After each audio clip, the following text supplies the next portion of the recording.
Coffee and Pan Dulce. How's that? Coffee and Pan Dulce.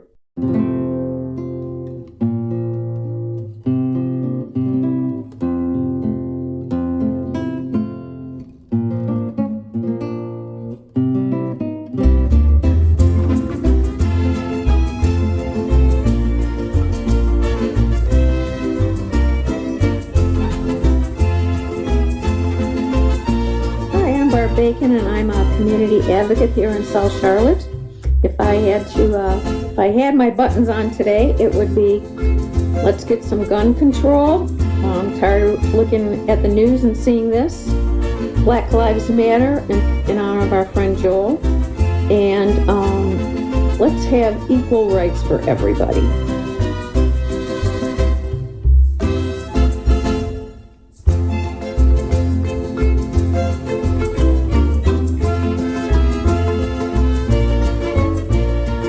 This is Jenny James Gunn. I am a community advocate here in Charlotte, North Carolina for LGBT women's rights with the National Organization for Women, gun sense laws with Moms and Men Action, and anything that extends equity to all. Thank you.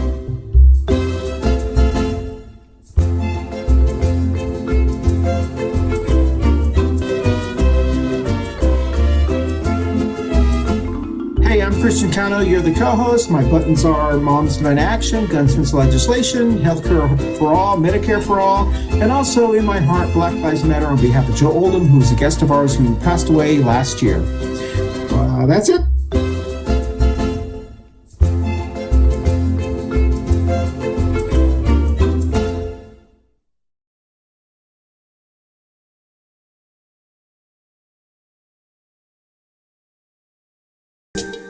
Good morning, everybody. It is Coffee and Pan Dulce time, and it's also a bonus Wednesday. So this you're seeing this right now. This is the fifth Wednesday of the month, August 30th. So we take a look ahead, and it is our special Labor Day and Labor Topic show. So it's not a common topic at all, but it's one of the things that I'm very interested in labor movements, the fight for 15, the fight for, especially for young adults to have livable wages and all that. And we're going to jump right into it after some brief introductions. How are you doing, Christian? Great. Good morning. And I love the fact that, every time we get an extra show every month, and I love when you do the Pen Gen bonus. Oh, yeah. Sunday. So when we get a bonus day, it's just like the Sunday gun shows. Sunday. We have guns that look like knives and knives that look like guns on Sunday. And so That's right. It feels like a special event when we squeeze in this fifth Wednesday show. It doesn't happen but 2 or 3 times a year. So for me, it's a little bit of an extra Festivus for the rest of us. We don't charge people. And we don't charge because we don't charge for our show either, despite what exactly. says. That says that we do charge for shows because we have people wanting to return a product. But anyway, we have a no return policy. We're not Walmart. That's right. There's a whole joke in there. But anyway, we do have a special guest, and he has served as on our city council here locally, and now is running for the Department of Labor, the Commissioner of Department of Labor, actively. And his election is next year, 2024. But labor and labor relations and equity has been a big hallmark of Braxton Winston's campaign, both on the city level and on the state level. I know he's fought hard, and I remember a lot of the work that you did during 2020 during the George Floyd marches and things of that nature, and always advocating, always leading with action. And it's been always one of the things that I've admired about Braxton. But we want to cue him up and introduce him. And Braxton, if you would say a few words and introduce your brand to everybody. Hello, everybody out there. Thank you, both Jenny and Christian, for inviting me. I know we've been trying to do this for quite some time, but I'm glad we were able to make this happen today. What's going on, Izzy? I don't know if everybody out there can see, but as you said, my name is Braxton Winston. I currently serve as Mayor Pro Tem in Charlotte, elected 3 times. I have the pleasure of serving as the Mayor Pro Tem, and I am running to be North Carolina's next Commissioner of Labor. I've been a worker all my adult life. I work in entertainment production. I'm a member of 2 labor unions, IATSE Local 322, a stagehand union here in Charlotte, as well as Local 491, where I am a set grip for film and television productions. I've been doing that for 20 years. Started that while I was a student at Davidson College. And I'm grateful to be able to have fair contracts that have helped put my food on my family's table and keep a roof over their heads through thick and thin. So, I'm running to make North Carolina the #1 state for business and workers. Currently, we are ranked in some reports as the #1 state for business and pretty low next to last as a state for workers. I don't think that's a sustainable path. The reason why businesses continue to want to set up here is because investments that we've made in our workforce. Our workforce is diverse. Our workforce is plentiful. Whether it's in agriculture, tech, banking, education, people know that they can come to North Carolina.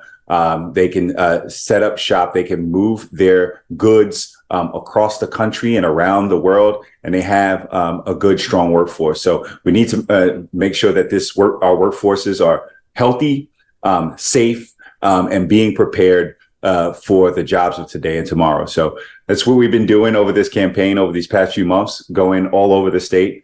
And it's exciting. It's been exciting and very well received. Awesome. And we have a second special guest. So a lot of times we don't have guests on the show at all. And this week we have double. So it is definitely the bonus. That's right. Show. So we have it's a bonus show from the AFL-CIO, if I understand it right. And again, our topic is about labor, and we're going to get into the uniqueness of 2023 and some of the movements that are going on. But Izzy, if you could introduce yourself and talk about what you do. Well, good morning, everyone, and thanks for the shout out, Braxton. It's always good to see you. My name is Iseal Mejia. I go by Izzy. I'm an organizer with the Iron Workers Union, member of Local 848 there in Charlotte, and grew up in the Charlotte area. I say that, but I grew up in Lincolnton, North Carolina. I'm a bit of a history nerd, so I always like to talk about the area that I grew up in. Big farmland, agricultural, long textile history. I always say that I'm lucky to be at the position I'm in. I didn't grow up within the union. I wasn't an iron worker, but been involved with labor rights for some time now, workers' rights, and as an organizer, basic job is creating relationships with workers who are not represented by a union, which unfortunately in North Carolina is a lot. Seeing the amount of work going on all around us, it always boggles me that, at least for people, my peers, right? People my age, people I consider friends, a lot of times the last thing we think about is, are those workers making the money they need to live in this city? Are those workers being treated fairly or have the safety standards necessary to make sure that they go home every day? And, those seem like very basic things, but again, as an organizer creating relationships, I'm actually in Maryland today, working on a campaign here with, I believe, over 150 workers, most of them immigrant workers. And for a lot of them, it just boggles my mind that it's still a mystery that, hey, you can have a voice on the job.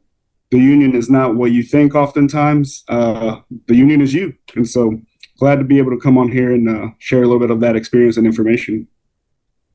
And I want to get right into the questions because I know Izzy has a hard stop in a few minutes. So I want to make sure that we go right into our main topic. We typically do our in the news thing. We're going to save that for the last segment because it doesn't necessarily involve labor.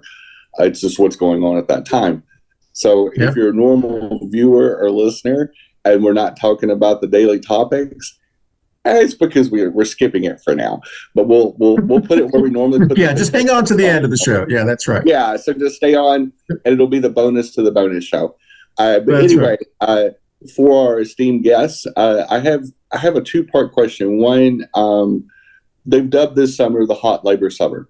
And, we started off with the Screen Actors Guild and the Writers, I believe, Guild in Hollywood and places all over the United States went on strike.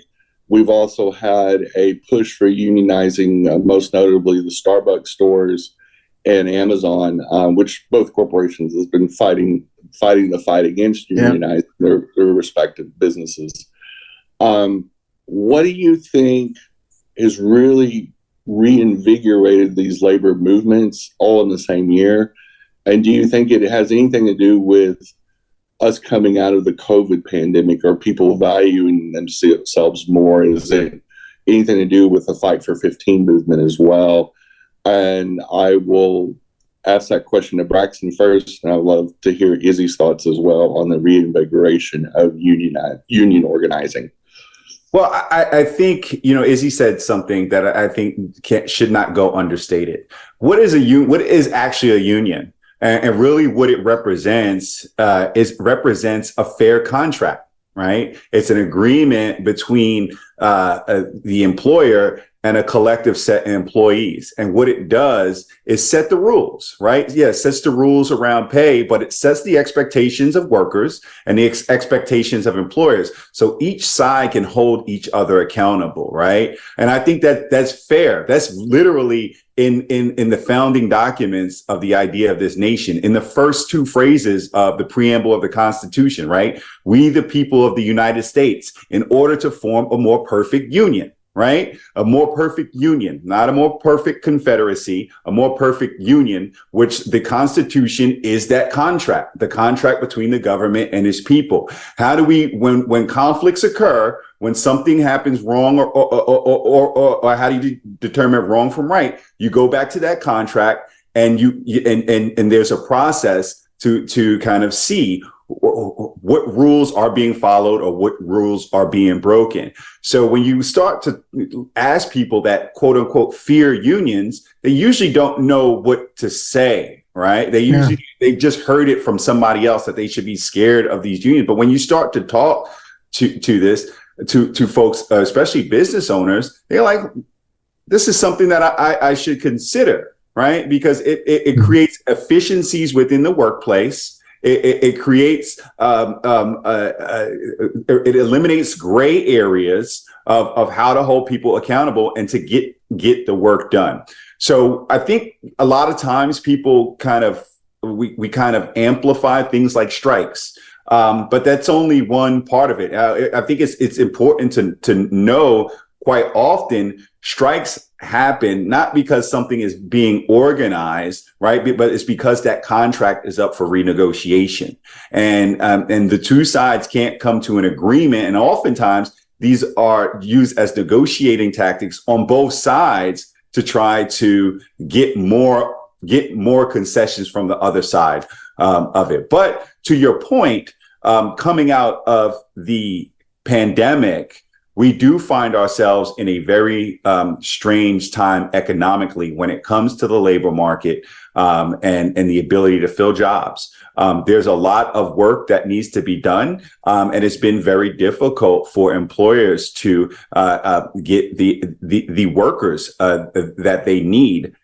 Well, at the same time, our labor pool is at full employment. So what you have is a strong demand for workers, and a limited supply of those workers. So in times like that is where folks need to negotiate to compete with everybody else on the market for that. That's no different. This market for labor is no different than when folks need other inputs to business opportunities, and you have to negotiate on the open market. So there's nothing more American, I guess I should say, than the idea of fair contracts and unions. Izzy? Well, I have to agree on many points with what Braxton said. Definitely, again, I go back to my peers, right? Because I got to talk about the people who I know. And I saw a lot of my peers who, like me, maybe went to college, have a professional career of some sorts, have, I wouldn't say the easiest time during COVID, but for a lot of folks, staying at home, it kind of changed that dynamic. The relationship with work was not the same for many people during and after, right? During that time, construction was booming. Whatever people's opinions on the realities of COVID are, construction and the kind of union that I work in, the building trades, that was some of the busiest time for those folks. But on the ground, may not have been the best time for people, definitely people getting sick, people starting to make the question of what is my worth? And looking at some of my peers, I started to see some of those folks also trending towards changing careers because, hey, what can I do now? It became a time, let's call it a bellwether, right? Time for change before and after COVID. Obviously that's real. I also think that, younger people than me, I still consider myself a young person at 37, but people my age and younger also have a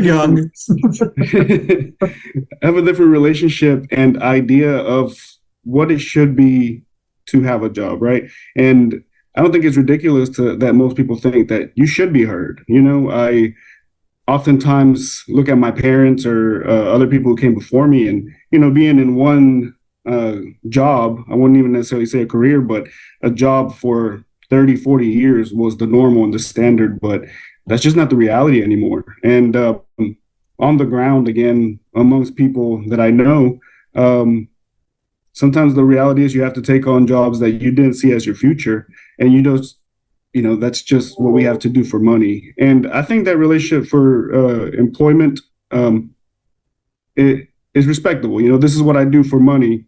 You pay me to work. I work because you pay me. Let's keep it at that. But let's also talk about a contract.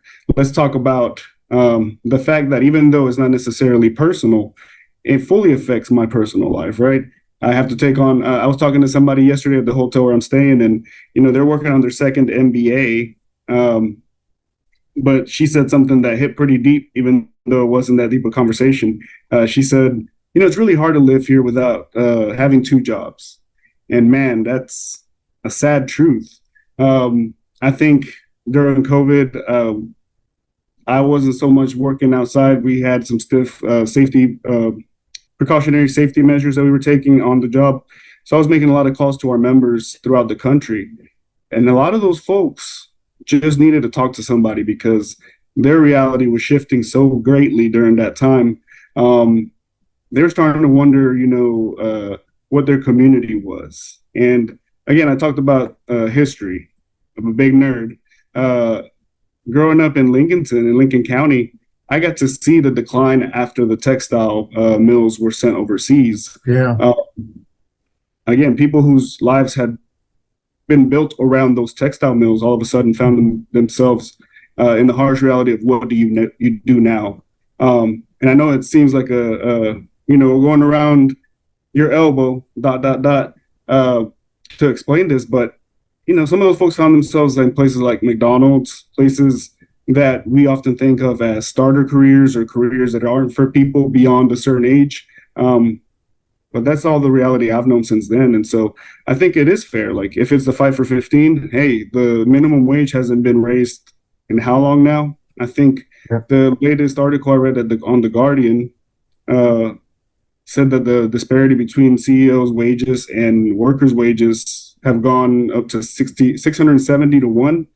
So it's just kind of crazy that we should talk about, pulling yourself up by bootstraps.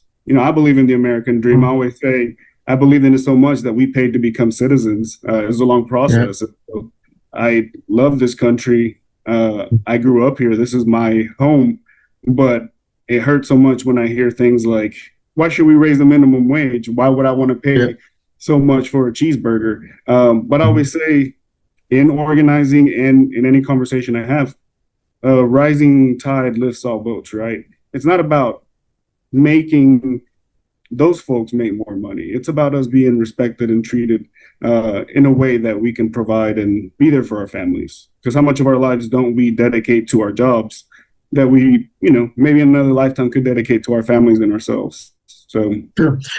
Well, listen, thank you so much. We're actually up against our first break, and we'll be right back. And Jenny has some more questions about labor and our emerging labor movement. So we'll be right back on Coffee and Pan Dulce. Did I do that right, Jenny? Coffee and Pan Dulce, right after this.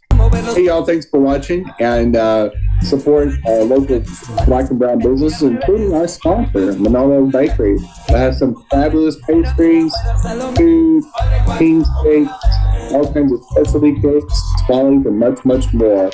Some of the best food you eat in Charlotte, North Carolina. Again, Manolo's Bakery, right here in East Charlotte. Thanks for watching. Hey, y'all, thanks for watching the Florida shows. They've been wildly successful. Obviously, it's a topic that you guys have enjoyed and wanted to know more of. And we like talking about the dumpster fire. It used to be the state of Florida, and we'll probably talk about it some more this summer. Thanks for watching, y'all. Bye, y'all. Thanks for watching. Hey, everyone. Thank you so much for watching our Coffee and Pan Dulce show every week.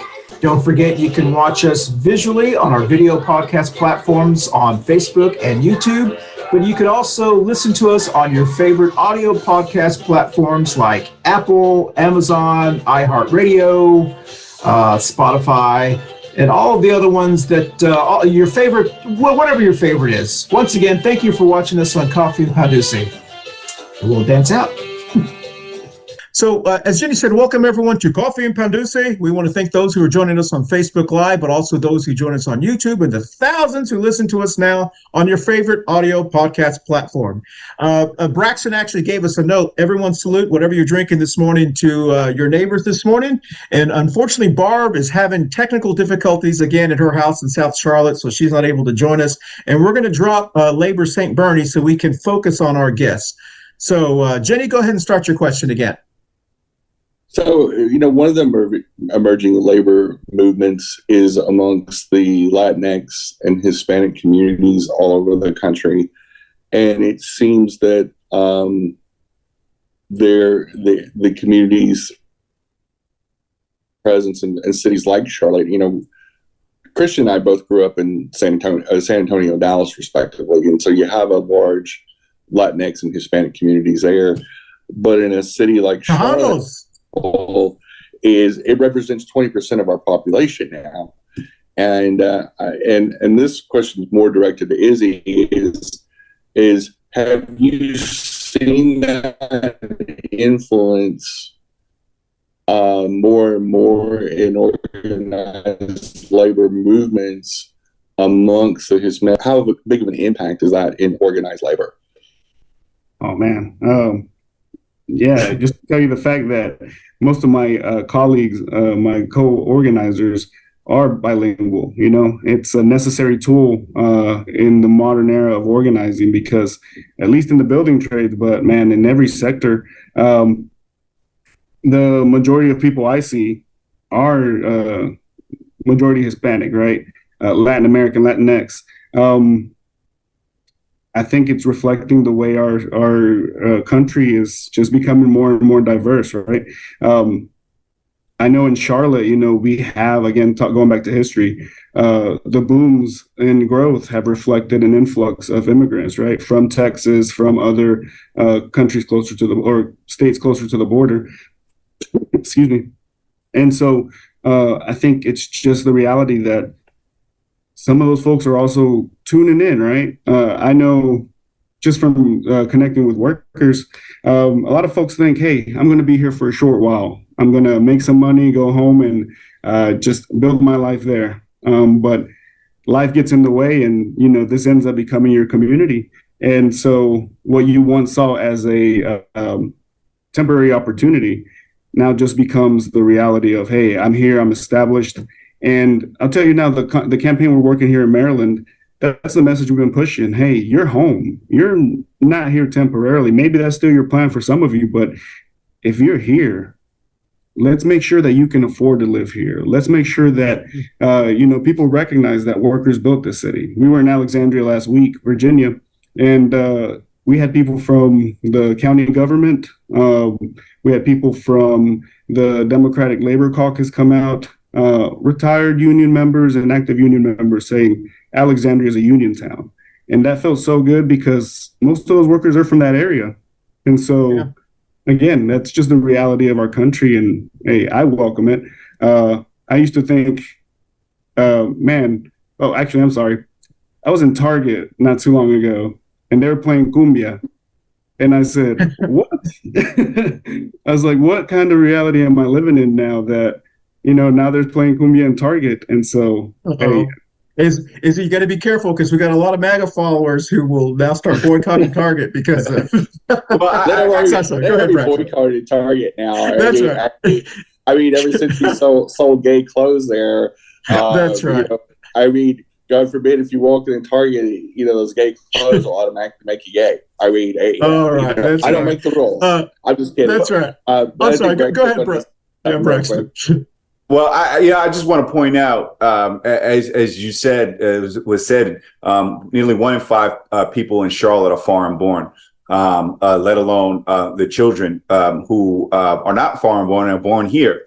But I must say, just kind of getting back to the impact of the Latinx community, in particular on labor, on work, in our community. As I've been traveling around this state, it becomes clear the impact that the Latinx community has, especially on work. I was out in the mountains in Macon, and that Latinx population has eclipse the Black population in terms of percentage of the community at large. North Carolina is in the top 5 states of net migrants from Latinx, and a lot of that has to do with 2 industries, right? Two areas of industries. We are a huge agricultural state. We are the world's leader producer of sweet potatoes, of Christmas trees. There's so many other agricultural and agricultural processing, manufacturing jobs that are increasingly that work is being done by migrants and people of immigrant descents. The Department of Labor, for instance, does regulate migrant housing on these, especially in these agricultural areas. And so it's important. And in terms of union activity in this state, the impact of farm laborers on the union movement can't be underscored, especially out east.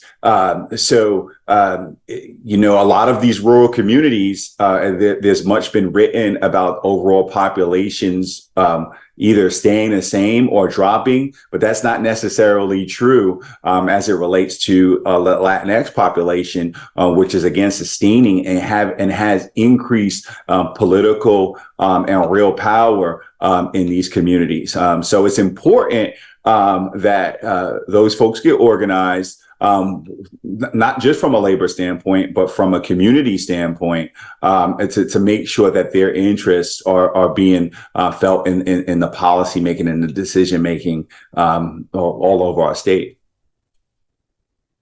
And I wanted to jump in real quick. I know Izzy's about 4 minutes from having to leave, so I would like for him to go ahead and give his parting thoughts on the state of labor right now, and anything he would like to add as far as unions are concerned. Well, thank you, Jenny. I just want to say, and kind of what Braxton was mentioning earlier, no matter where you go, I'm a big fisherman, so I find myself in very rural parts of North Carolina in the mountains. There's a Mexican restaurant no matter where you go. We are part of this community, immigrants. I'm Mexican myself, but talking about all immigrants. And to Christian's comment earlier, I don't determine, who I support as far as working people based on how they decide to vote. As unions, we don't tell you how to vote. Obviously, we're always associated with the Democratic Party most often, but working people is who I work for. I'm paid for by the union, but I want to make sure that if you work hard for a check, right? If you're a working person, and to me, a working person is if you work for a check, that you get treated fairly, that you have a voice, that you're able to do your job without worrying about dying to silica or, losing an arm and then being told that it's your fault. What we're out here to do is just to ensure those basic things. And I think that there's nobody out there that would deny that if you go clock in somewhere, you should be able to go home as close to possible, as safe and secure as you can. The labor that immigrants bring to this nation makes it possible for us to enjoy the amenities that we do, right? Whether it be something as simple as the food on your table, or it could be the car that you drive. We are there at every step. And I always like to mention this is something that saddens me because it did take me a long time to realize it myself. But how many times have you driven from the airport back home, wherever you're coming from, just go by flashes of high-vis orange, high-vis green? You don't really put a face to who's building those sites. But once those buildings are done, we're all going to enjoy them. And we tend to forget that, somebody's sweat, blood, time away from their family built that. We've built the city as workers. And so I think that it's high time that we be recognized for that work. And again, I think we would be a better community if everybody could afford to live here. I don't believe that we as unions are out to hurt the boss, right? We just want to make sure that the boss hears that the workers are a big component of this job. We're not disposable. And yeah, we'd all love to be millionaires, but that's not the reality. I think the reality is that whether you are a conservative voter, you're a young voter who doesn't identify with a political party, or, wherever on the spectrum you may lie, your dignity as a person should extend into work. And that's really the message that we have as a union, at least me as an organizer. And so, again, every campaign that I've gotten to be a part of, that's the message that we push. You matter. Come together with your workers and let that voice be heard. And yeah, we should all be paid appropriately. I think that's the first step. But most importantly, we need to be recognized as people. Whether you speak English as your primary language or you're learning English in your new country. Let's not forget who really makes the world turn, and it is us workers. Excellent. 100%. Wonderful. Well, listen, we're up against our second break, and we'll be right back on Coffee and Pan Dulce right after this.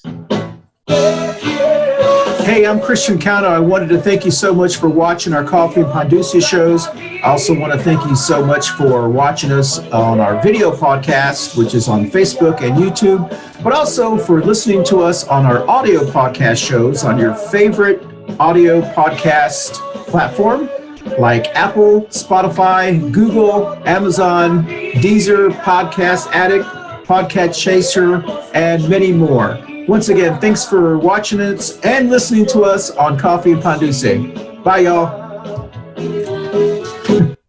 Well, welcome back, everyone, to Coffee and Pan Dulce, and we want to thank Braxton Winston for staying with us because we do value his time. And as I mentioned, unfortunately, Barbara really did want to join us, and she sent me a text that says, "No internet again. I hate Spectrum." So it's not a slam against Spectrum. I have AT&T and Spectrum, just in case one of them decides to give up. So just to let you know that. Hey, I just say something real quickly before Jenny jumps back in. Actually, you said something that was so hit the nail right on the head. I spent about 30 plus years in the hotel business as a hospitality consultant, and I opened hotels all around the country for almost 30 years. One of the things I find ironic is owners of hotels, are not the brands, they're individuals or REITs or whatever. They love unions. They won't tell you they love unions, but they love unions, and asset managers and hotel management companies love unions because there's a contract. This is what you can do. It's very little disruption in operations. It's very little, sick days. Everything is mapped out really, really well. And hotel managers love working for union properties because everything is it's all on a contract, like you said. And there's this misnomer that unions are bad for profits or bad for business. In my experience in the hotel business, our most profitable hotels were the union properties. They were very, very profitable. Our profit margins were very, very high. And so I want to find it interesting. But another thing is, I think there's also this misnomer that people don't like unions. They like unions. They've been programmed to like selective unions. So when we talk about police unions or firefighter unions, they love police and firefighter unions. The talking points have been teacher unions are bad, other unions are bad. So how do you think we can change that? And I know you can't answer, solve all the world's problems, but how do you think we can change that misconception? Because when people talk about police unions, they love them, or firefighter unions, they love them. But when they talk about some other unions, they seem to have questions. Well, I think you know me well enough, Jenny and Christian. And the number one thing that I do is ask questions, right? I ask questions. I ask questions of people. I ask questions of entities, organizations, and so on and so forth. So I think the first thing to do is when you hear that kind of knee-jerk reaction is, well, why? Why are you so afraid? What about it, right? And I think, when people don't know what unions actually are, people don't know that inherently what a union is a collection of the workers that work there, and the contract, the collectively bargained contract that is in the middle, right? They think it's some boogeyman when it's not. So I think the first and foremost thing is to talk about it. And the other thing that I think about me is that I'm not necessarily here to change your mind. Right? I'm not here to change your mind. But through asking questions, you find places for common ground, right? Do you believe that workers should be able to have a water break, right? Do you think that's helpful in your day? Do you think that there should be things like standards around heat and heat safety for folks that are working outside? Most people will agree that, those things are good and those things are necessary, but they also get surprised to understand, for instance, in North Carolina law, there's nothing that guarantees, there's no law saying that employers have to give their workers a break. There's no law that says, or rule that says employees have to provide their workers water, if they're working in fields, right? And so I get a water break when I go to work because it's part of the contract, right? Because that is the agreement that we have. Employers don't go and buy goods without some type of contract between the seller. So when you start to talk about what are your fears, what do you value, all of a sudden I think you do start to find common ground. But we also have common ground in the things that we don't like, right? Let's be honest. Unions, the internationals or even the locals are organizations, right? The affiliated organizations that you're part of.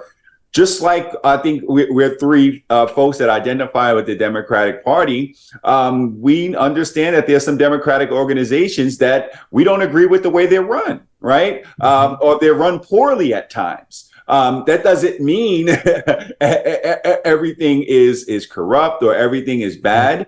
But we need to hold those pieces of the organization accountable when they don't do right by their membership, when they don't do right by the contract, and when they don't do right by the common good. So I think it's been a bit of what goes on in this country in general. Find a boogeyman, find the other. And organized labor has certainly been one of those boogeymen that has been propped up over decades. Well, and I think ironically, and the hypocrisy is not lost on me that, I'm a child of the 70s and 80s, and I remember one distinct political movement on the opposite side of the fence for me demonized unions and blamed, the failing domestic motor companies like GM and Ford and all that. They tried to blame a lot of it. Yep. Instead of blaming the management that made all the decisions, they blamed the unions. They were saying labor costs were too high and all this. But somehow Toyota, Nissan, and Honda came into the United States, started building their cars here, especially in the 80s and early 90s, is that there was more, a Honda Accord was more American built than a Ford Taurus was in 1990. And still they were vilifying the unions and saying it's the union's fault, that deal. And I said, well, how can that be true? Because you have UAW employees in the Honda and Toyota plants too, and somehow they find a profitable path of selling their cars. Maybe it was the management all along, and so I think a big part of a lot of the Fortune 500 CEOs for a long time was they needed to find their scapegoat for their own incompetence, and we see a lot. And I think a lot of times that's a very, I don't even know if it's a unique thing in America, but I think we do see a lot of vilifying of certain types of people, certain types of professions, when the people should be looking inward and saying, well, maybe I just didn't do a good job. Just maybe we dropped the ball a little bit. Let's fix it and move on. So for those who are watching and listening to us, many of y'all know, if you follow this show a lot, that I'm actually in Charlotte, North Carolina, and so is Jenny, and Braxton's probably somewhere around North Carolina now. But most of our listeners and viewers are actually from California and Texas. Oh, wow. And so when we talk about certain things, we're talking about North Carolina, but North Carolina is not unique. We're going through things that other states have been going through, for maybe even 20 years, 10 to 20 years. But one of the things I find very interesting, Braxton, I hope you don't mind if I call you Braxton. Braxton. One of the things I find real interesting is North Carolina is in a very unique situation, because states like Texas and some other states, they have resources that are deplenishing, like groundwater. They only have about 20 or 30 years worth of I don't know the statistics, groundwater. So they have some water issues, which could impact their future ability to attract manufacturing jobs, IT jobs, tech jobs that need the water to cool their systems. North Carolina is very rich in a lot of resources. I think my understanding is we can grow anything but maybe citrus and certain things. There's almost everything. And our ports, unfortunately, our ports aren't deep enough, but we do have the ability, if we could deepen our ports, to send things over to Central America and Mexico and so forth. Also, my understanding is North Carolina is one of the top 3 or so major trade exports for all of our states around. There's a lot of statistics. So North Carolina is in a wonderful position to take advantage of some of the things that are happening in the other states. And so why is it important for us here in North Carolina to have a strong commissioner of labor? And not to try to sell you, but I think you'd be a perfect commissioner of labor.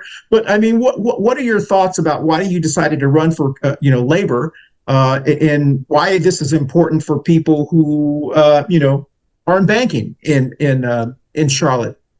Absolutely. Well, at the root of the way I govern and the priorities that I make, whether it's about making our communities more safe, more affordable, housing more available and more plentiful, healthier communities, what I step back and look at the common denominator of that is a worker's ability to get work. And employers able to find workers, so you can have growth that is sustainable, growth that is fair, and growth that everybody across the economic spectrum can participate in.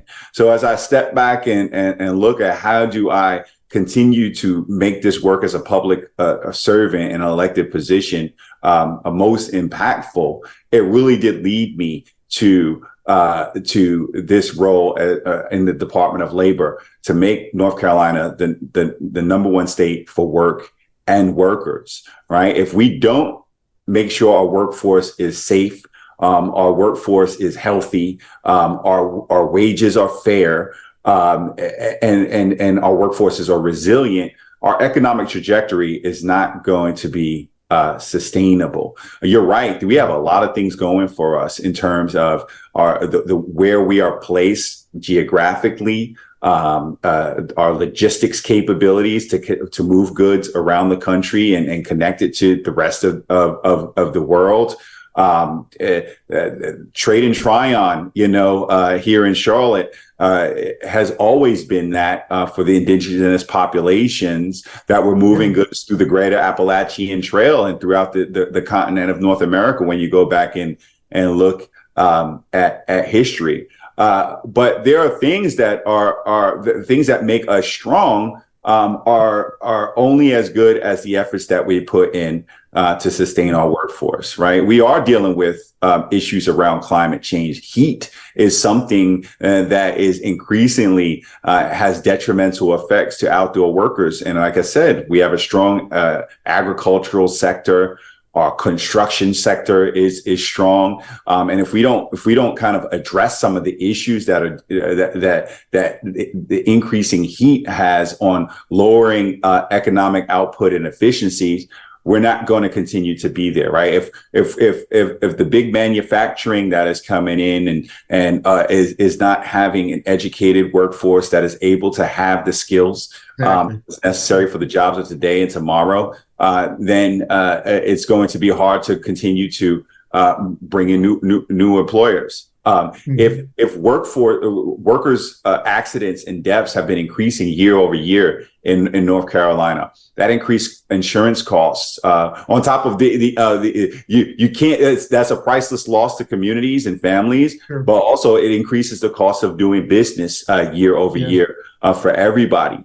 So this is something that I think is important. I think there's a lot more work that needs to be done. And again, I think it calls for collaborative leadership in the position of the Commissioner of Labor that is going to be willing to work across different departments at the state level and also collaborate with local governments, businesses to forge public-private partnerships, and of course, engage community and labor organizations that are doing good work on the ground. I just want to throw in a little antidote real quickly, Jenny, talking about Texas and how important climate change is. So I called my mom last week, and of course, they've had 100 degrees like almost every day since June has started. And one of the things that she said is she got a notice that said, please conserve energy from 3 to 8 because their systems are so overwhelmed.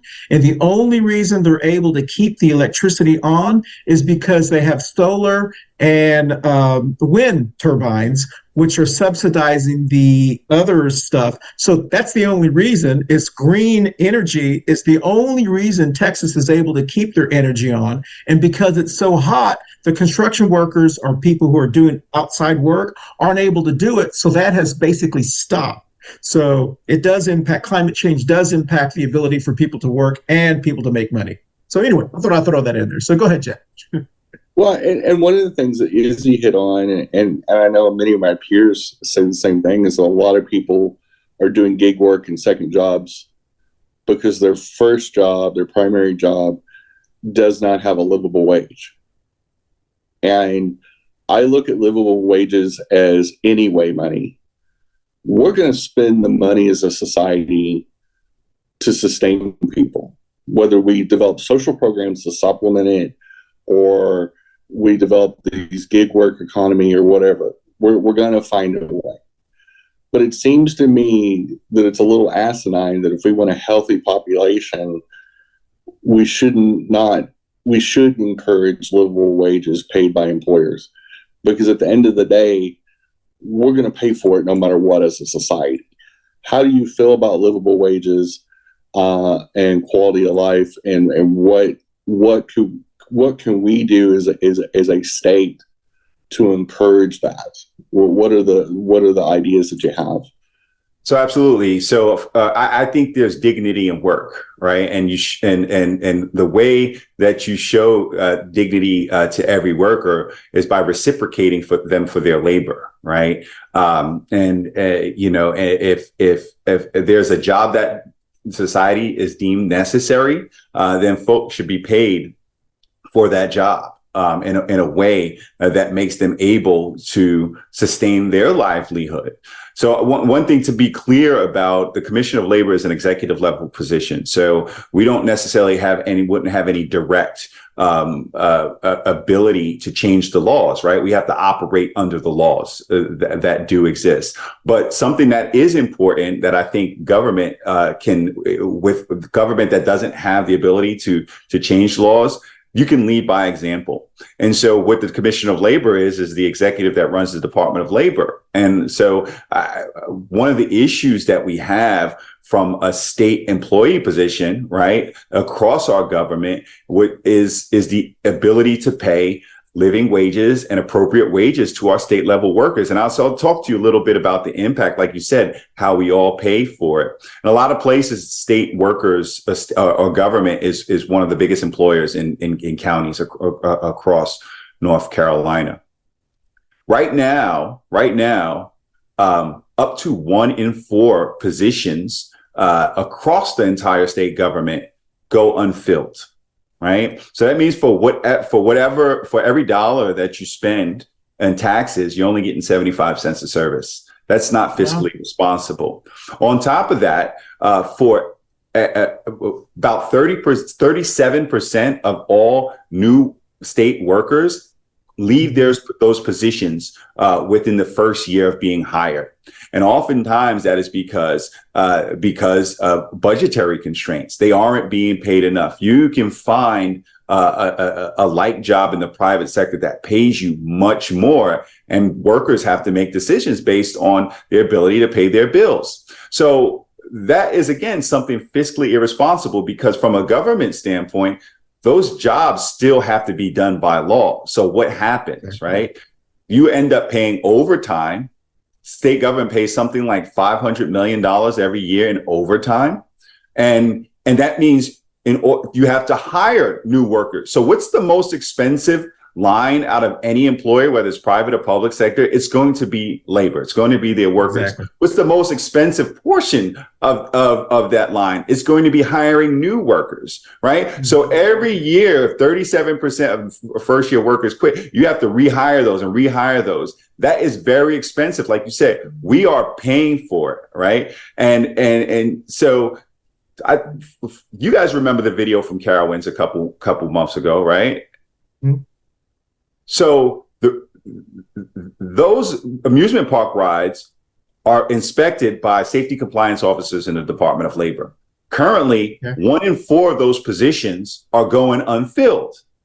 But every amusement park ride still needs to be inspected. Every one of the over 25,000 elevators in North Carolina needs to be inspected. Every ski lift, every boiler, every escalator. And so if you're having to either pay overtime or those inspections are not happening, we are all worse off because of that. The solution is to find ways to pay folks so that they can stay in those positions, right? And they can do the job that is necessary to ensure the public safety for all. It's fiscally responsible. If those jobs are not being hired, then that means the workers that are existing in there have to do the work of 2, 3, or 4 other people. And that is something that is unsafe. And to me, is just simply unfair. So paying people for the jobs that they do, whether it's at the Department of Labor or food service, or is something that I think is fiscally responsible, because ultimately it saves the employer money, and it saves the taxpayer money. Wow. Well, and for one, I really vote for making sure those elevators work right. I have a natural fear of elevators. It's a reoccurring nightmare I had from childhood. Once I saw that Willy Wonka movie and it went straight through the top of the building, it ruined me for life. I wanted to punch the main star in that movie for years, just because of that stupid movie. But seriously, but you know what? Hey, Jen, real quickly, sorry to interrupt you, Jen, but what Braxton said, I love numbers. I love to hear things like this when you're talking about that. Most voters, that goes like, they're being told by people like Dan Bishop here in North Carolina, Ted Budd in North Carolina, all the kind of like the MAGA people. Well, we have too much regulations. We have too much government needs to get out of this. We had our senator, whatever his name, say, we need to stop people washing their hands, all that kind of wonderful stuff. Well, they say that until an elevator breaks, until a Carowinds things, and then they say, "Where was the government? Where was the government?" So I do find it very interesting that the same people who say all this stuff are the same people who were the first ones to complain whenever things break down. So I just thought it was interesting. Again, it's the same. It's a big safety compliance is very important for every business. Which is, again, why it's such a competitive market, for instance, right? Like businesses want safe situations for their work to get done, because when people get hurt, when things go wrong, that's a huge expense. Exactly. So we have to talk about the issues, and we have to see through the jargon that comes out and the political talking points. To understand that, honestly, these issues around labor, around workers, around safety, they shouldn't be partisan. They're really not partisan. Exactly. Yeah, that's true. The same way with teachers' wages here in North Carolina, and pay increases, and being able to retain quality teachers and not lose them to other states that pay more. It's a recruiting tool. It is that if you want quality teachers, you have to pay them what they're worth. If they're an effective teacher, they're going to get hired somewhere else for more money. And it is irresponsible for North Carolina to let jobs important infrastructure. I call them infrastructure jobs. I call them jobs that, as a society, as a collective, as neighbors. Well, workers' rights. That's why we say workers' rights or human rights, right? Yeah, exactly. Hey, listen. Real quickly, we're going to take one more break, and it's going to be a very short last segment. And then, Braxton, we do appreciate. I know you may have to sign off, and then Jenny and I can continue and talk about her show and all that, the other stuff that we do to fill in to make this show very, it's interesting already, but we just like to talk. So we're going to take our last break on Coffee Pan Dulce. And besides, if you like what you're hearing from Jenny, she does have a show that drops 30 minutes after this every Wednesday. It's called Two Queers in a Truck. I know what we've talked about, and they're very insightful, wonderful things. One of them's about, anyway. So we'll be right back from that commercial right after this on Coffee Pan Dulce. Up next is Two Queers in a Truck with Jenny and Christian. And hope you guys tune in. We'll see you in about 15 to 20 minutes. Thank you. Bye. Well, welcome back, everyone. And Braxton, thank you so much. We know that you're out campaigning all over the state. There are 100 counties here in North Carolina. And so I know I don't know if you're going to try to hit all 100 counties, but, best of luck to you. Just hit 2 counties is hard for most people. So, Jenny, you have one. I don't know if you have another question before Braxton. I would love Braxton to be able to do some closing remarks and anything that he would like to highlight about labor and the position that he's seeking and running. Well, thank you both Christian and Jenny for having me first and foremost. And thank you for all the listeners on Coffee and Pan Dulce who are listening or watching. I just say my name is Braxton Winston. I am running to be the next North Carolina Commissioner of Labor, to make North Carolina the #1 state for work and workers. Workers and employers deserve a fair Department of Labor that is responsive to the expectations and needs of our community. Workers' health, workers' safety, fair wages are something that makes us all better and more important, and is very important to sustaining our state economically and providing the options and opportunities for our residents from the mountains to the Piedmont, all the way down to the coast. I invite you all to interact with our campaign. Go to votebraxton.com, where you can read our platform. And of course, you can make a contribution. We have a very large state. I don't know if you all know, North Carolina has the second most mileage of rural roads behind the great state of Texas. Wow. We have a lot of ground to cover. So I need your help. If you go to votebraxton.com/contribute, hit that button. Or go to our campaign store to get some merch. It does provide a campaign contribution as well. Again, my name is Braxton Winston, running to be North Carolina's next Commissioner of Labor. And thank you in advance for your support. Excellent. And as Braxton said, y'all, you don't have to donate $1,000, even though he'd love that, $1,000. Goodness gracious, do a monthly $20 a contribution. Do a monthly, a cup of coffee, what you would pay for a cup of coffee a month. Do those things. All of that little stuff pays off because, heck, signs are expensive. I don't know if you're going to use signs, but signs are very expensive. Gas is expensive, staying in places. So every little contribution helps. I have my own labor that I have to pay for. I've got a great team of folks that's working for me, and I want to That's right. In a way that allows them to pay their bills. So. Exactly. Well, thank you, Braxton. Thank you so much. And you're welcome to stay on if you want to, but we're going to go directly into Barb's current events.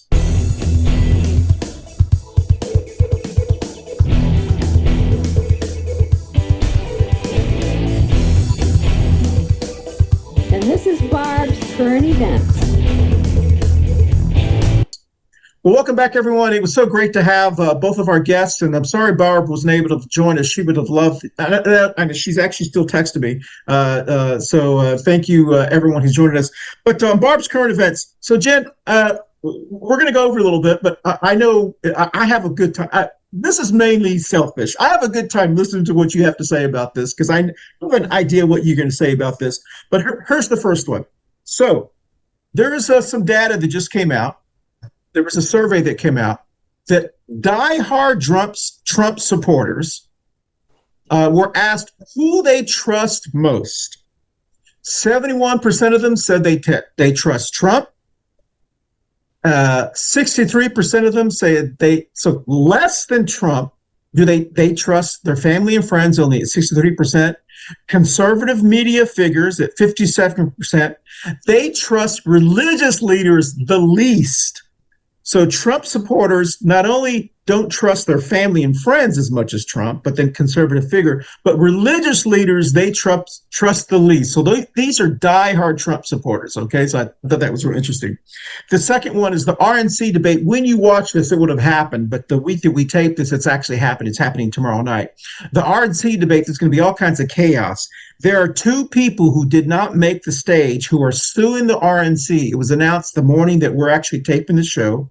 They're taping, and other people who are making the stage are really upset at the RNC because they're not punishing Trump for not attending. They're saying, how can you be the Republican candidate or nominee when you don't even support the Republican Party and the Republican debate? So there's all kinds of chaos. The last thing is, unfortunately, in Arkansas, the crazy governor who, you know who I'm talking about. What's her name? Right. Yeah. Yeah. Sarah, whatever. She's trying to take the African-American studies out of public schools. Well, the Little Rock Nine are slamming them and saying that, it's a slap in the face to what has happened in Arkansas. And that's, she's trying to kind of duplicate what's going on in Florida. So, Jenny, those are three current events. Do you want to comment on any of those? Well, it's proof again that the Republican Party has turned into just a popularity cult, and they think these are winning issues. And Huckabee is a prime example of thinking banning abortion, banning transgender health, banning teaching real history, all this that are winning issues that people will actually want government to be able to do this. The party of small government that never is. And interfering in proper education of history, especially, it dooms us to have uneducated slobs wanting to repeat it because they don't know any better. And that is the Republican Party voter is an uneducated slob that thinks that slavery had bonus points and selling points. Exactly. If you repeat something like that, you're not just an idiot. You're as Rex Tillerson said about Trump, you're a fucking idiot. As far as with the RNC debate stuff, the leopards eat each other's faces off party. Of course, I said this in 2019. I still stand by. In the end, the Republicans, because of Trump, will tear each other apart. Yep. And you've witnessed a little taste of this. And the further they get in, because Trump doesn't want to run for office, he wants to be anointed. Exactly. He would love to become dictator for life of the United States. And he's attempted it once, a little pesky thing called January 6th. Yeah. And this dude has no intention of going away till he's forced to go away by the courts. This guy's a nut job. He is the epitome of somebody that not only emulates other dictators around the world like Putin, Russia doesn't have error-free elections. His opponents typically get poisoned by accident. Yeah. Or fall on a knife in a shower 20 times. That happens all the time. Exactly. But he likes people like the North Korean dictator and it's just psychopaths because Trump's a psychopath. And so, of course, he's already got a track record. He already has a massive following. It's not going to behoove him to get on the stage with the other wannabes. It's his race to lose, other than the courts taking out of the race. But I know that Trump is selfish. He's only about his self-interest. He does not care about helping the Republican Party. And now they're figuring it out that this guy and people like him are so selfish they're going to destroy the Republican Party. And between the very unpopular ideas and idiots like Trump and DeSantis, they better get a leash on those dogs or they're going to be in trouble. And it's their own fault. And the third topic was Little Rock 9 slamming. I'm sorry. Trump supporters, RNC debate, and Little Rock 9. Oh, I think you kind of covered. The Trump supporters, them following Trump to the cliffs of insanity over everything else in their life. All you got to do is watch The Daily Show interview MAGAs at rallies. And you've already realized they're wearing Trump onesies. They believe he's willing to follow him to the ends of the earth because they believe that he will solve all of their fictional problems. And Trump is a cult leader. The MAGA is a cult. And so, of course, not that I would trust pastors either, but I definitely wouldn't trust Trump over a pastor, but I wouldn't really trust a pastor over anything. Yeah. Well, but it says a lot about the makeup and the psychology of Trump's followers. And we all kind of knew they sacrificed their freedom to go rally for a politician that said, basically, do what you need to do to stop the steal. And we saw hundreds, if not thousands, of people attack the Capitol building. Who in the world? I love President Biden. I think he's been one of the greatest presidents in the last 50 years, if not the best, since FDR. But I ain't attacking no government building for him. Exactly. He would be standing alone because I've never seen Democrats do a thing like that. And Biden wouldn't do that. If he loses in 2024, he'll walk away, just like Hillary did. Hillary, when she conceded the election in the fall of 2016, when all the votes were counted, she went on vacation. She So good point there. We heard what you were saying, Jenny, but unfortunately your camera was freezing a little bit. But those who are listening to us will hear everything she said. Those who are watching us will see the matrix go on there a little bit. But you're exactly right, Jenny. The reason I wanted to highlight that survey was because it is there has been this little. A diehard Trump supporter is not the same thing as a diehard Trump supporter is a MAGA person, okay? A Bible bigot is not really a MAGA person. It's kind of a different kind of person. They used each other a lot because they wanted Trump. They comment, but they were so they're not the same person. A Trump supporter does not go to church, is not a very religious person, is not evangelical. They're just kind of a white supremacist, a dick, more of a MTG kind of person, whatever. A Bible bigot person is a person who just kind of is tolerating them for now because they're getting some use out of them.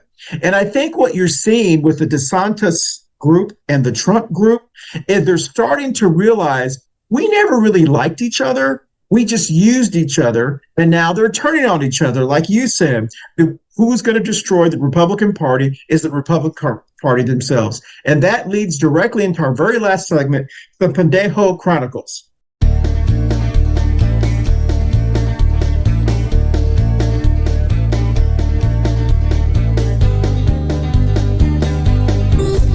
And this is the Pendejo Chronicles.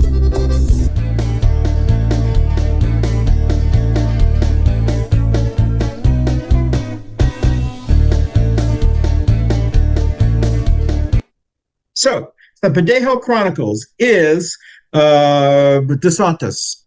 This is what we were talking about. DeSantis made a statement in his kind of arrogant buffoon kind of way when he was being interviewed by some media, conservative media in Florida. And he said that Trump supporters were listless vessels. Well, no one really knows what listless vessels means. So you have to kind of Google it. And it was kind of his way of saying, they're buffoons, they're blindly being leaded, they're feckless. It's one of those fancy words of backhand insulting someone that he didn't think Trump supporters would get, but his supporters would get, because he didn't want to call them ignorant. So he called them listless vessels. Well, the Trump people caught on to it, and they're now making ads comparing DeSantis to Hillary Clinton when she said they were deplorables and stuff like that. And he said, no. What I meant was, well, now DeSantis is double downing on it and saying he doesn't. So he is. I want to hear what you have to say about this, because not only is it stupid for him to double down on calling Trump supporters because he can't win with just a couple of Bible bigots. He needs some of them. So what are your thoughts about the DeSantis-Trump cat So fight? DeSantis' issue is that Trump made DeSantis. The MAGA team and the Trump team went into Florida when he was going to lose. He was going to lose bad in 2018 when he was running for governor for the first time. And Trump made him a MAGA candidate and rallied the troops, and he barely won. He won by, I think it was like 40,000 votes or something like this. So he won by this. It was close. And but because he is now completely tied to the MAGA nation, just like Governor Youngkin in Virginia the same way. Governor Youngkin couldn't have won without MAGA support. Is that some of these people owe their careers to Trump, and they owe their fealty to Trump. Now that DeSantis is trying to separate his presidential campaign from Trump by doing different things in Florida and getting into the social politics of it, the Trump, for the most part, his administration didn't get really into many social issues, if you really think about it. That's right. He was really just there for the money. Yeah. Not that makes him better or worse. It just means that Trump, other than the transgender thing in the military, which he backed off pretty fast with, and nothing actually changed for trans people in the military, he really steered clear of most of those type of controversies. He may have mouthed about it and tweeted about it, But truthfully, what did him in was his incompetence, the fact that he mishandled COVID and so many other things, and just stupid stuff. Yeah. Trump is a career con man that once the con is enacted, he just can't manage it. And it's a big difference. DeSantis is just a fascist dick. He is well educated, but he's just a fucking asshole. Exactly. And that's the big difference. Trump is an asshole, but a different kind of asshole. He's a schmoozer. He's a deal maker. He's good at acquiring companies. He's good at making a deal. He's just an incompetent manager. He's just an incompetent person because all he's thinking about is his next scam, his next ruse, his next Trump bug, his next Trump steak, whatever scam he comes up with, fake university things, cancer charities. It doesn't matter. It's the art of the con. It's just like the old saying about gamblers. Gamblers don't get high off gambling till they lose. And remember that. Gamblers don't get the high they need till they lose so that they have that story when they had this big poker, pot coming to them and they lose on the last card. And it's just like the fish that got away story for fishermen. And so that's Trump's personality type. DeSantis is just a creepy little man with weird mannerisms, probably a coke habit, and a few other behaviors that some say allegedly some say you have the time, but he's just a creepy dude. But Jenny, part of the cult, and DeSantis understands that he's also a part of that popularity cult. And the only reason DeSantis is in the profile he's in is because of Trump. And now they're running against each other. So how do you defeat somebody that made you? And especially when you don't have any charm or talent. Sure, exactly. Doesn't have any. He's a creepy high school trolling weirdo pervert, and his wife's a crazy Bible bigot, Moms for Liberty person, and so they kind of look like in high school they were the creepy kids that carved each other's initials into their own skin.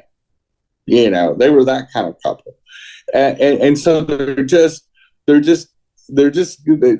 both have an ick factor, and obviously no gay friends because between DeSantis style faux pas like the white boots all the way up to his ass, and Casey just is Groucho Mark eyebrows, all the same. He does a little weird, creepy Hitler mess. He's good to go. He's good to go. So I mean, you and I have kind of talked about this not only on the show but also just when we're in person as well. But in a really bizarre way, DeSantis is turning into a Democratic Party's dream, because not only has he been able to pull people away from Trump, like the Bible bigots, he's pulled the Bible bigots away, because they've aligned with him, and the diehard Trump supporters have aligned with Trump.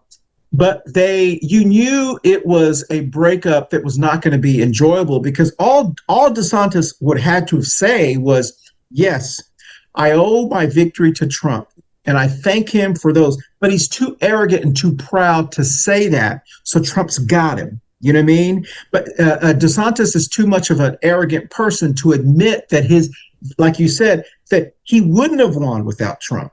And if he said that and been humbled and had humbled pie and at least said some of the things that he said maybe not right, and he's not a really friendly person, because the people that are complaining about him aren't us, even though we do because of the show. When you look at the news, the people complaining about him are Republicans. But and then here's the biggest thing. Sure. And this is what all the other RNC candidates are going to have to face. And it's just like in the post-Reagan era. Reagan cast a large shadow over presidential politics for the Republicans for a long time. Then they're searching for their next Reagan. And it was one of those things that Papa Bush was definitely no Reagan personality-wise. Reagan had a personality. He was a dick, just like Trump's a dick. But Reagan was iconic in his mannerisms, his speech. He was a once in a generation president that whether you liked him or not, he was iconic. Trump is iconic. And I wouldn't vote for that man if he paid me to or forced me to, but he is somebody that has been a long time celebrity. But there's no way DeSantis can punch up. Insulting Trump's followers that are also Republican voters is really, really stupid. You don't want you maybe can flip Trump some shit, but where he's making a mistake. See, Trump's not making fun of DeSantis voters in Florida. Exactly. He's talking about DeSantis himself and calling him a meatball and has no personality, is a weirdo, and doing all the things that Trump did in 2016, like he did to Marco Rubio and Chris Christie and Ted Cruz. Trump is a master at being a dick and still being charming. People still laugh about talking about Ted Cruz's wife and the fact that Ted Cruz was a never Trumper, and then all of a sudden he was bootlicking when Trump got the deal. So, Trump is he's meant for the stage, and he's been doing it all of his life. And DeSantis he's not ready for prime time. And DeSantis' smartest move would be if he wants to appeal to the Trump base and the MAGA base and the fascist wing of the Republican Party, which is most of the Republican Party, he needs to talk about his record. He needs to talk about his vision, and he needs to steer clear of trying to go after Trump or the Trump base, because he is not going to win them over doing that. Not that I want DeSantis. I actually do want him to be the nominee really bad, because he'd be so easy to beat. Well, Trump's going to be easy to beat. So it's a win-win situation for us. It really is a win-win situation. But you have Trump, this giant personality, and then you have all the other candidates running for office that have no chance of being president ever. And they couldn't beat Kamala. They definitely couldn't beat Biden. And Biden's, like Biden's our generation's FDR. And they're not going to beat a legend. Dark Brandon is not going to get beat by any of those fools, including Trump. Yeah. Well, I see a lot of people scrambling for second place. Yeah. Hoping that Trump goes to prison. Yeah. And it's pathetic. Yeah. And I'm loving it. I'm loving them tear each other apart, and I hope they keep going. And I hope there's no unity, and I hope there's no kumbaya, and all these political lightweights just go after each other, whether it's Nikki Haley's fake name, and or the conspiracy theorist guy, the one, Vivek and all his crazy ranting, or Tim Scott and his great pumpkin head, or whatever stupid thing that they do. I'm here for it. It's a dumpster fire waiting to happen, and none of them can beat Biden anyway. Biden's going to destroy them in 2024. But the sacrificial lambs of the Republican Party in the leadership, tearing each other apart over the next, I will say, 16 to 18 months, is worth it. Because Chris Christie's he's going to be a dick in the race. It's going to be fun to watch them tear each other apart. So I completely agree with you, Jenny. We have gone way over, and I want to thank those who have actually stayed with us for this last segment, and we've finished our show. But I do want to say there's a little bit of insight into the DeSantis thing that I'm not sure that we are recognizing, but I heard someone say it on one of the talking heads this last weekend. Ted Cruz was able to align all the evangelical Christians, or what I call the Bible bigots, to him when Trump was running. And then when Trump got the nomination, there weren't enough of them to put Ted Cruz over the top. So they joined and they aligned with Trump because they knew there weren't enough of them. So they joined and aligned with Trump, and Trump accepted him, and he won the presidency during that time period.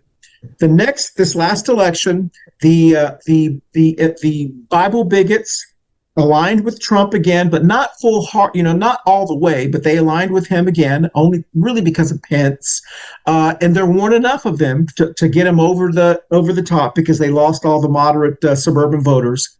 Well, this time, all the Bible bigots have aligned with DeSantis, and there aren't enough of him to even get any traction because there's just not enough of them. I think what it's highlighting is this misnomer that this country is a Christian evangelical nation. It's not. They're just very, very loud in certain states like Arkansas and Texas and certain states, they're loud, but nationally they're so minimal they can't win national elections. And so I do hope that people look at this, and I know the Bible bigots, they all stick together. The Moms for Liberty people, they all have gone towards DeSantis. And so I do hope that this is a reflection of what we're talking about. Their influence, even within the Republican Party, has diminished every election and every election because there's just less of them. So I do find that a very interesting, and as a person who's been abused by them as far as policy-wise, I'm so happy to see that. Because their influence within that party, which is a small party, is even less and less than it was every election cycle. So comments on that and then in the show, Jen. Well, honestly, they polarize their own party.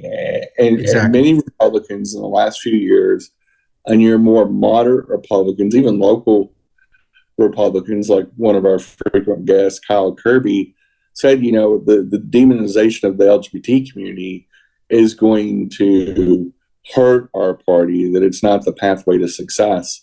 And when you demonize a community so much, Reagan was a homophobe, but he did his homophobia in the background in subtle ways, like, making sure that HIV medications didn't get into the American market.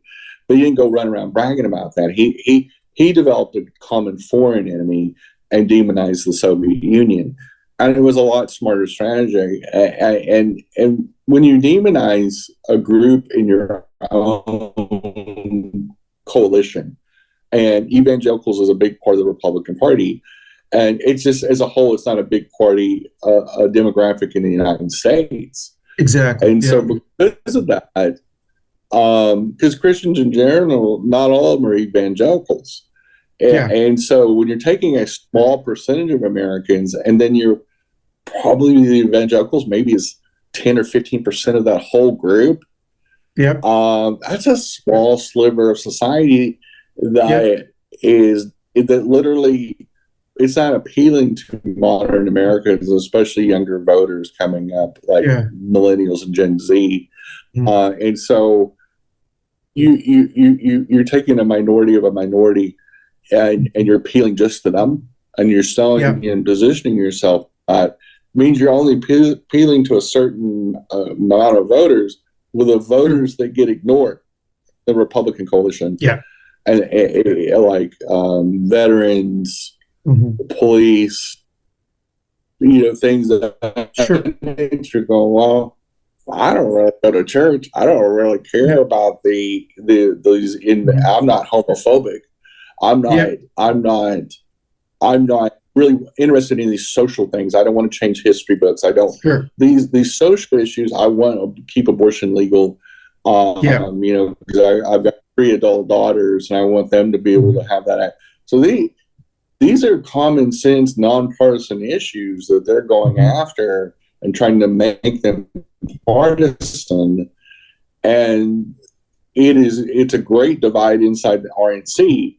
But most of all, it's a bigger divide for Americans because it's defining how you view the RNC and how you view Republican politics in general. And we saw in Ohio, it's a death knell. Ohioans overwhelmingly kept the voting percentage the same so that they couldn't pass and make impossible a constitutional amendment in Ohio to make it unmovable, because you'd have to have a 60% majority. They kept it the normal majority, 51% or above is how you change these things.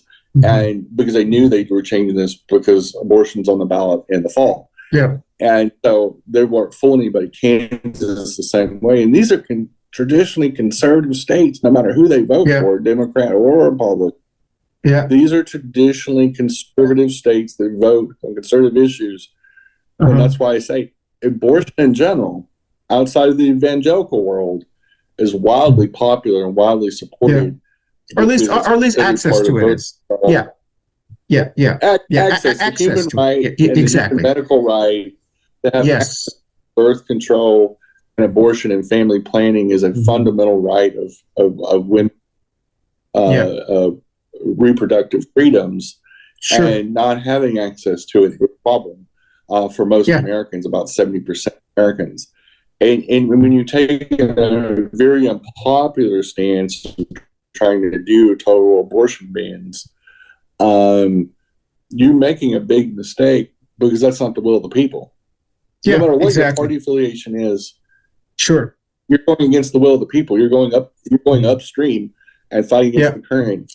And that typically makes you obsolete and unmarketable. And that's exactly where DeSantis and most of these Republicans running this year are going, or trying to ban young adults from voting, like Vivek's masterclass of an idea.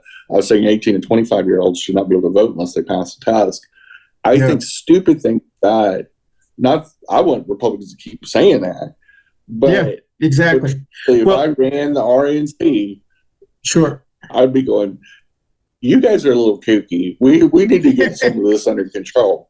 That's right. Okay. Well, listen, we've gone way over. I need to cut us off, because then we won't have enough to drop this on our audio podcast. Only allows so much. So let's go around the Brady Bunch screen, just you and I.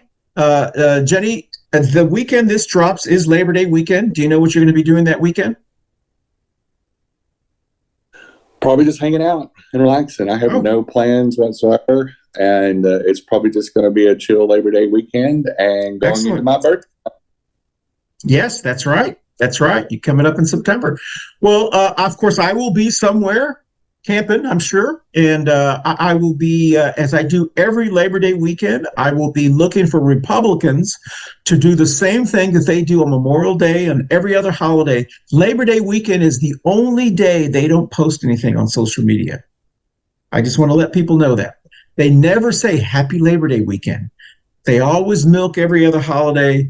So I always find it humorous that they never support workers during Labor Day weekend, or they'll post something, cheesy or whatever. Anyway, so thank you, Jenny. It's been a great show. Really, really good show. And I want to thank those who've been supporting us over this summer. This was the last show of the summer. Our fall shows do start next week. Our very first show is a doozy, and probably just being you, me, and Barb carrying that show on that one.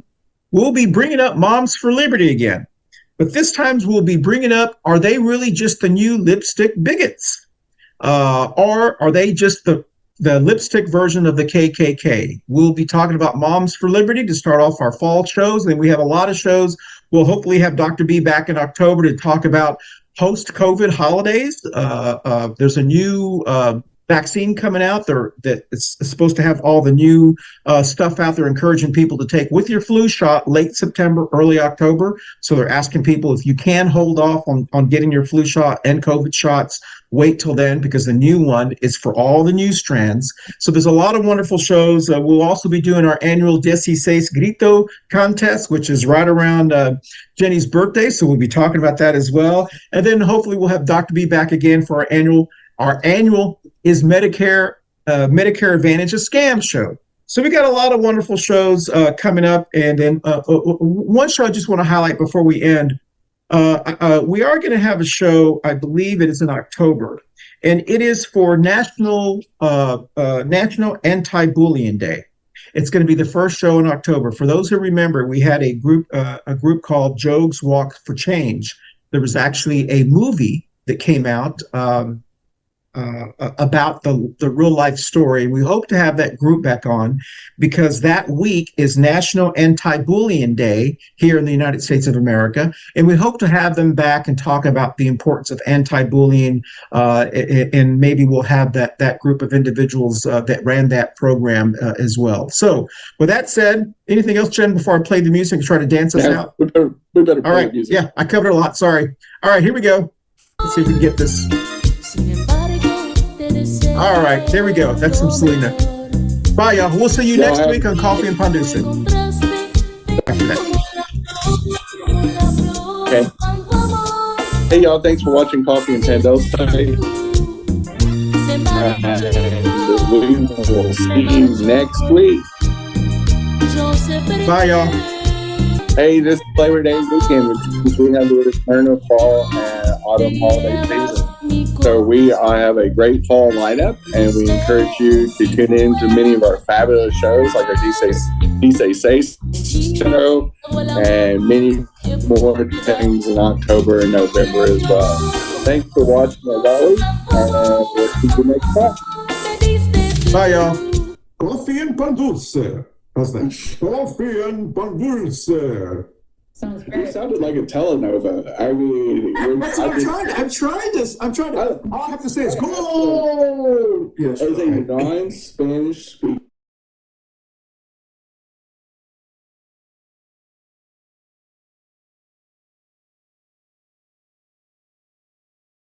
When you hear the music, I'm going to start, and I'll let you do the introduction, Jen. Does everything sound okay?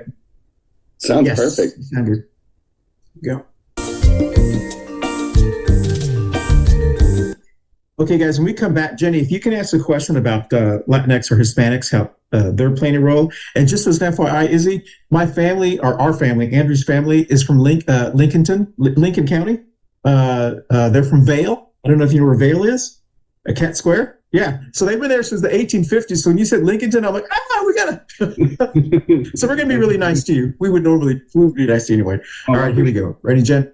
Yeah. And before we do that, Jen, also, I'm gonna edit this real quickly. Hold on 1 second. Thank you, Izzy. I know you may need to drop off. So now we get to focus on Braxton Winston. Izzy, give me a call soon, all right? I sure will. Thank you, brother. Y'all take care. All right. Thank you. See you later. All right, here we go. We're gonna come back with this second segment. Yeah, Jenny froze there. Yeah. Freeze a little bit. Am I back? Yeah, you're back. Okay. We can edit that out. Okay. Okay, we only have about 6 minutes left. And so, Jenny, when we come back, let's just let Braxton, say what he needs to do. And then if he needs to sign off, that's fine. And then you and I will do the current events. Okay? All right, here we go. Braxton, you're welcome to stay on if you'd like. Otherwise, we start talking about DeSantis.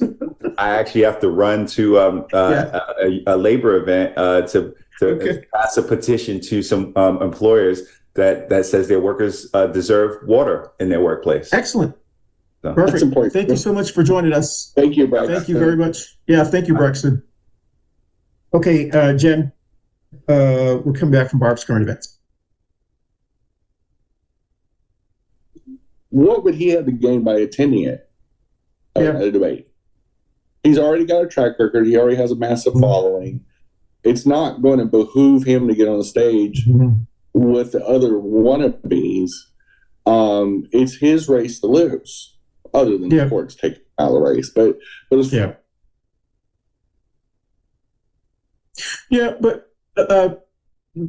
go ahead, Jen. I'm sorry, you can mark this.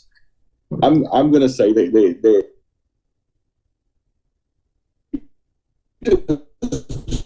disappeared. She went to some cabin in the woods and read a book. And Obama, he termed out. You didn't hear from, and with most presidents, including George W. Bush, you didn't hear George W. Bush stumping for McCain and be the president vice president. George W. Bush went to his ranch in Crawford, Texas, and he goes to a few baseball games here and there. Yeah. And that's about all we've heard from W. And that's what presidents are supposed to do. He's been, you know, a celebrity and con artist first and foremost that cosplayed trying to be a businessman, and then trying to cosplay as being president. But people bought in. They've always bought in. That's why. But DeSantis doesn't know how to fight against a big personality like that. You know, it's like a pit bull against a chihuahua, and DeSantis is the chihuahua. He has no fucking chance of hell taking Trump on. His best thing is to not even talk about Trump. His worst idea, Trump can punch down to DeSantis in the political ecosystem we're in. Coffee and Pan Dulce. How's that? Coffee and Pan Dulce.